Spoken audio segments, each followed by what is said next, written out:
ప్రభుత్వం తీరుపై మాజీ మంత్రి కాకాని గోవర్ధన్ రెడ్డి ఆగ్రహం వ్యక్తం చేశారు. ఇళ్ల పంపిణీ పేరుతో చంద్రబాబు మరో డ్రామాకు తెరలేపారని విమర్శించారు. జగన్ కట్టించిన ఇళ్లను ఇప్పుడు పంచుతున్నారని తెలిపారు. తామే ఇళ్లను కట్టించినట్లు అబద్దాలు చెప్తున్నారని మండిపడ్డారు. సీఎం చంద్రబాబును ప్రజలు నమ్మే పరిస్థితి లేదన్నారు. ఇళ్ల పంపిణీపై చంద్రబాబు చెప్పినవన్నీ అబద్దాలని ఆగ్రహం వ్యక్తం చేశారు. ఒక మాట చెప్పాడు, 2029 అంటే ఇంకొక 3 సంవత్సరాల టైం ఉంది. ప్రతి పేదవాడికి ఇల్లు కట్టించడమే మా లక్ష్యం. తిరుపతి జిల్లాలో 15,659 ఇళ్లు నిర్మిస్తున్నాం. ఇప్పటి వరకు 5,50,000 ఇల్లు నిర్మించేశామని చెప్పారు. నేను అడుగుతున్నా, 2014, 2019 మధ్య నువ్వు ముఖ్యమంత్రిగా ఉన్నావు. ఎన్ని స్థలాలు ఇచ్చావు, ఎంతమందికి ఇల్లు కట్టించామనేటువంటిది నువ్వు చెప్పగలవా చంద్రబాబు?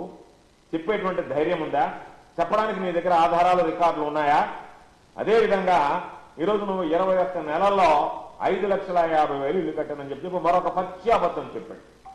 2024లో చంద్రబాబు అధికారంలోకి వచ్చిన తర్వాత ఎక్కడన్నా ఒక్క ఇంటి నిర్మాణానికి భూమి పూజ చేశారా?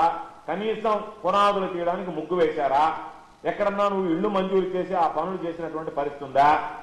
గత వైఎస్ఆర్సీపీ ప్రభుత్వంలో ఏదైతే జగన్మోహన్ రెడ్డి గారు ఆలోచన చేసి పేదవాడికి గూడు కల్పించాలనేటువంటి లక్ష్యంతో ఇళ్లు మంజూరు చేసి నిర్మించాడో వాటికి ఫినిషింగ్ టచ్లు ఇచ్చి అప్పుడు ఆగిపోయినటువంటి, పంపకుండా ఆగిపోయినటువంటి ఇళ్లను ఈ రోజు నువ్వు వాటిని పంపిణీ చేసేటువంటి కార్యక్రమంలో చెప్పినటువంటి అబద్ధం చెప్పకుండా మాట్లాడేటువంటి పరిస్థితి ఏర్పడింది. నువ్వే చెప్పావు, వైఎస్ఆర్సీపీ ప్రభుత్వంలో 6,55,000 ఇళ్లు కట్టారు.